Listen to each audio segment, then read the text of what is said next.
ஆதி துணை ஆதியே துணை ஆதியை அறிய குருவே துணை. மரளி கைதிண்டா சாலை ஆண்டவர்கள் மெய்மதம் மெய்மன ஞானம். மண்ணில் விண்ணிலும் என்னை ஆக்கிய மாசரும் என் தேசிகர் வாய் திறந்துமே வாக்மி மார்கணன் நாதர் என்று என்னை கூவினார். எல்லோருக்கும் நமஸ்காரம். விரிபுவன வேதமாமரைகளின் அதிகாரண செழுங்கலை கருவூலத்து ஆண்டவர்கள் திருவாயுரை விரிப்பு. இந்த மெய்ப்பாதை வேறு வேதம் ஆசான் திருமேனி. வேதத்தை ஓதினாலே புண்ணியம். வேதங்கள் பூராவும் தித்திக்குது. திருமறை குரு பெருமான் திருமறை குரு தேன் திருமேனியர்.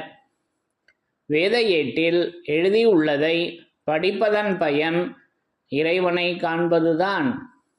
தலைவன் தன்னை அறிந்தவனே குலத்தோன் என்று திருவேதம் உமக்கு உரைக்கச் சொன்னது எம்மை என்ற நமது தெய்வம் அவர்களின் உத்தரவின்படி நமது தெய்வம் அவர்கள் என்றென்றும் திருமறை குருபெருமானாக விளங்கி கொண்டிருக்காங்க. அப்போ அந்த தெய்வ திருமறையிலிருந்து யமனை வென்ற திருமறையின் சிறப்புகளை ஒவ்வொன்றாக படித்து தரிசனை செய்து வருகிறோம். அதன்படி இன்றைக்கு நான் எடுத்துக்கொண்ட திருவாக்கியம் நம்முடைய திருமஞான குரலிருந்து ஒரு திருவாக்கியத்தினை எடுத்துக்கொண்டேன். அப்போ இந்த திருவாக்கியத்தில் நமது தெய்வம் அவர்கள் எப்படி எவ்வாறாக திருமறையாக விளங்கி கொண்டு நமக்கு அந்த யமபட ரட்சத்தினை மாற்றி வைக்கின்றார்கள் என்பதை நமக்கு அந்த அதிசய அற்புதத்தை எடுத்து வழங்கியிருக்காங்க. முதல்ல வாசகங்களை படித்து தரிசனை செய்யலாம். பிரம்மோதய மெய்வழிச்சாலை ஆண்டவர்கள் திருவாக்கியம். திருமெஞ்ஞான குரல் திருவாக்கியம் எண் 35 பக்கம் எண் 215. சாதிகளின் கர்த்தாவே, நாம் பாடுபட்டு பெற்றதால்தான் இவ்வளவு அரிய வார்த்தைகளால் இந்த தேவ செயலை இப்படி எம்மால் எடுத்து சொல்ல வருகிறது. ஆனால் கலியனுக்கோ கடைசியில் யமன் சந்திப்பில் அடி விழுகிற போதுதான் இது பெரிய செயல் என்று தெரியும். அதுவரை என்னவோ பாட்டு படிக்கிறார்கள் என்றுதான் நினைப்பான் என்று நமது குலதெய்வம் பிரம்மோதய மெய்வழிச்சாலை ஆண்டவர்கள் திருவாய் மலர்ந்து அருளி உள்ளார்கள். முதல்ல இருந்து படிங்கம்மா. பெறுதற்கரிய திருமெஞ்ஞான குரல் திருவாக்கியம் எண் 35 பக்கம் எண் 215. பெறுதற்கரிய பெரிய பேரின்ப வாழ்வில் ஒரு தேவ வான்குலம் நீடூழி தழைத்து ஓங்கச் செய்யும் யுக யுகாந்த கால செயலை எப்படி சுருக்கமாக கொச்சையாக சொல்ல முடியாது. ஆகவே ஈடு இணையற்ற இந்த பிரம்மாதிக்க செயலை எத்தனை பொருள் மிகுந்த வார்த்தையாலும் வண்ணத்தாலும் சந்தத்தாலும் விரித்து விரித்து விவரித்து கூறினாலும் தகும். ஆகவே ஈடு இணையற்ற இந்த பிரம்மாதிக்க செயலை எத்தனை பொருள் மிகுந்த வார்த்தையாலும் வண்ணத்தாலும் சந்தத்தாலும் விரித்து விரித்து விவரித்து கூறினாலும் தகும். நாம் பாடுபட்டு பெற்றதால்தான் இவ்வளவு அரிய வார்த்தைகளால் இந்த தேவ செயலை இப்படி எம்மால் எடுத்து சொல்ல வருகிறது. ஆனால் கலியனுக்கோ கடைசியில் யமன் சந்திப்பில் அடி விழுகிற போதுதான் இது பெரிய செயல் என்று தெரியும். அதுவரை என்னவோ பாட்டு படிக்கிறார்கள் என்றுதான் நினைப்பான் என்று நமது குலதெய்வம் பிரம்மோதய மெய்வழிச்சாலை ஆண்டவர்கள் திருவாய் மலர்ந்து அருளி உள்ளார்கள். சாதிகளின் கர்த்தாவே, இந்த திருவாக்கியத்தில் நமது தெய்வம் அவர்களின் மௌனதாரையின் வல்லபம் என்ன என்பதை வண்ண வண்ணமாக எடுத்து சொல்லி வர்றாங்க. அது பொருள் மிகுந்தது என்ன, பொருள் என்ன. இப்போ சிவநூல்கள் எவ்வளவு படிக்கிறோமோ அவ்வளவுக்கும் பொருள் பெறும் எல்லையே இந்த எல்லை.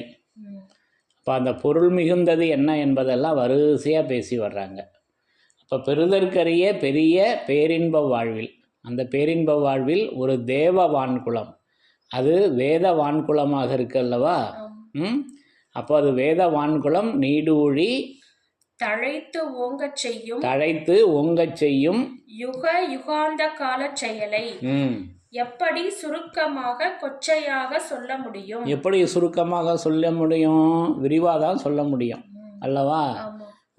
அதை வந்து ஆகவே ஈடு இணையற்ற இந்த பிரம்மாதிக்க செயலை ஈடு இணையற்ற இந்த பிரம்மாதிக்க செயலை எத்தனை பொருள் மிகுந்த வார்த்தையாலும் அங்கே பாருங்க, பொருள் மிகுந்தது எங்கே இருக்குதுன்னா நமது தெய்வம் அவர்களின் அந்த வார்த்தையில் இருக்குதுங்க. அந்த மௌனதாரையில் விளங்கி கொண்டு இருக்குது அல்லவா? நமது தெய்வம் அவர்களின் மௌனதாரையில் பொருள் மிகுந்த வார்த்தைகள். பொருள் அப்போ எங்கே இருக்குது? மௌனதாரையாக இருக்குது. பொருள் மிகுந்த மௌனதாரையில் இருக்குது. அப்போ அந்த மௌனதாரை தான் பொருள் அல்லவா? இந்த பிரம்மாதிக்க செயலை எத்தனை பொருள் மிகுந்த வார்த்தையாலும் வண்ணத்தாலும், அதுக்கு பேரு வண்ணங்க. நம்ம வண்ணத்தை வந்து இந்த மாமிச தேகத்திலேயே தேடிக்கிட்டு இருக்கோம்.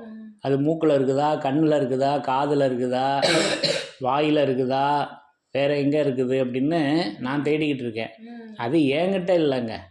அது எங்கே இருக்குதுன்னா நமது தெய்வம் அவர்களின் மௌனதாரையில் இருக்குது. ஆசான் தன் வண்ண உடல் அங்கமே என்று நாம் வாழ அவர்களுடைய அந்த வண்ண தேகத்தில் இருக்கிறது. அன்றைக்கு அது தூள திருமேனியாக இருந்தது, இன்றைக்கு அது வேத திருமேனியாக தெய்வ உடலாக அது இருக்குதுங்க. மேலும் இவ்வண்ணமான திருவசனங்களால் எடுத்து ஓதி இருப்பதன்றியும். அப்போ வண்ணம் எங்கே இருக்குது? திருவசனத்தில் அல்லவா இருக்குது. இங்கே மௌனதாரையாக அதை நமக்கு எடுத்து வச்சிருக்காங்க அல்லவா? எத்தனை பொருள் மிகுந்த வார்த்தையாலும் வண்ணத்தாலும் சந்தத்தாலும், அதுக்கு பேரு சந்தம்ங்க. அப்போ அந்தமே சிந்தை பதிந்த சந்தனம், சந்தன கந்தங் கமழும் எந்தை முனி தந்தை தந்தையே. அப்போ அந்த சந்தமாக அவங்க நமக்கு அதை எடுத்து வச்சிருக்காங்க. சந்தத்தாலும் விரித்து விரித்து விவரித்து கூறினாலும் தகும். அதை விரித்து விரித்து விவரித்து கூறினாலும் தகும். அது சுருக்கமாக சொல்ல முடியுமா?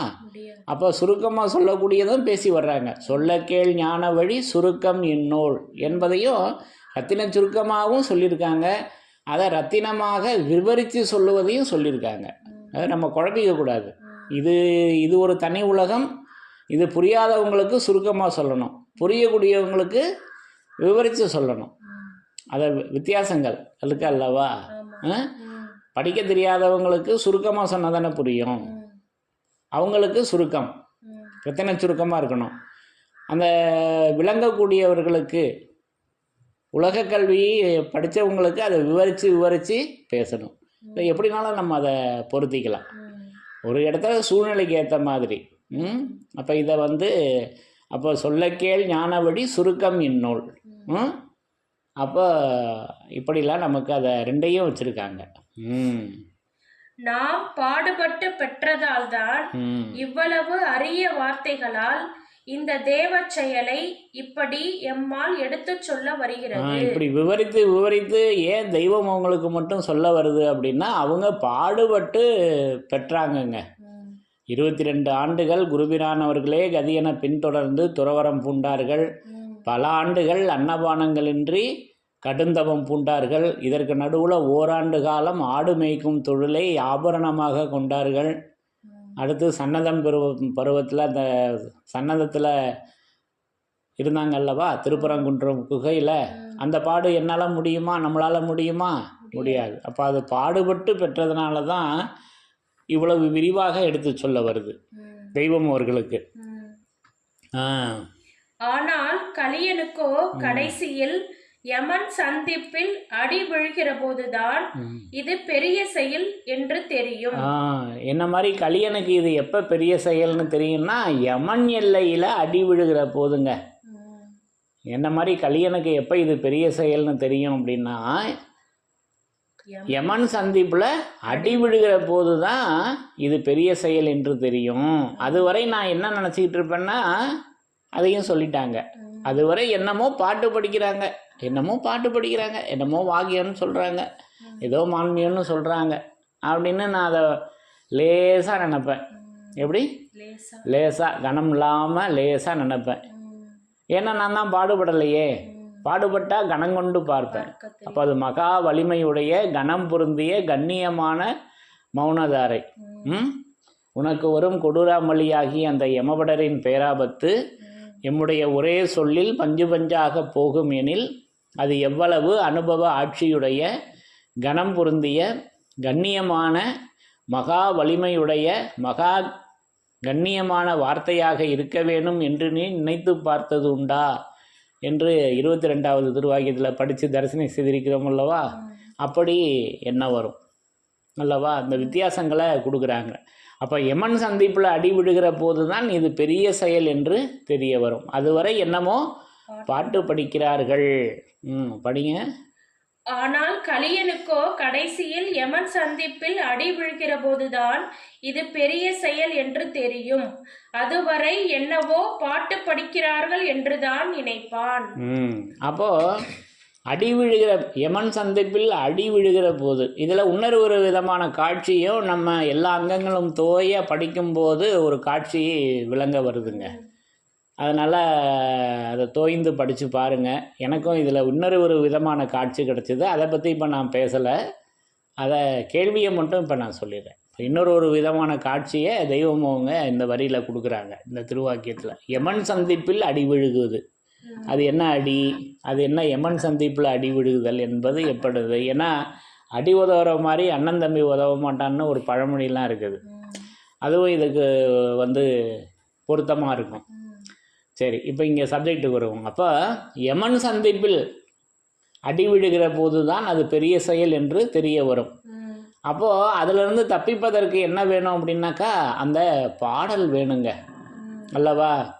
அப்போ நமது தெய்வம் அவர்களின் பாட்டு அந்த யமன் சந்திப்பில் அடி விடுகிற போது தான் இது பெரிய செயல் என்று தெரிய வரும். அப்போ அந்த பெரிய செயலாகி அந்த பாட்டு தான் அந்த யமன் சந்திப்பில் நமக்கு உதவி செய்யுது அல்லவா? அதை தானே இங்கே நமக்கு எடுத்து வழங்குறாங்க. ஒன்று தடவை படிங்க. ஆனால் கலியனுக்கோ கடைசியில் யமன் சந்திப்பில் அடி விழுகிற போதுதான் இது பெரிய செயல் என்று தெரியும். அதுவரை என்னவோ பாட்டு படிக்கிறார்கள் என்றுதான் நினைப்பான்.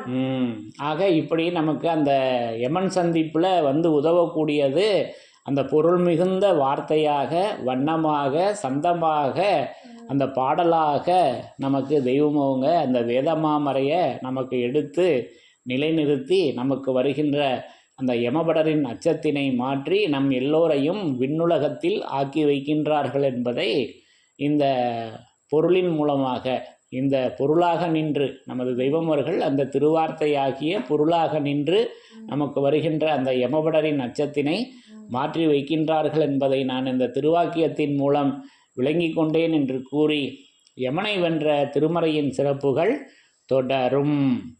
தலைவன் தன்னை அறிந்தவனே குலத்தோன் என்று திருவேதம் உமக்கு உரைக்கச் சொன்னது எம்மை.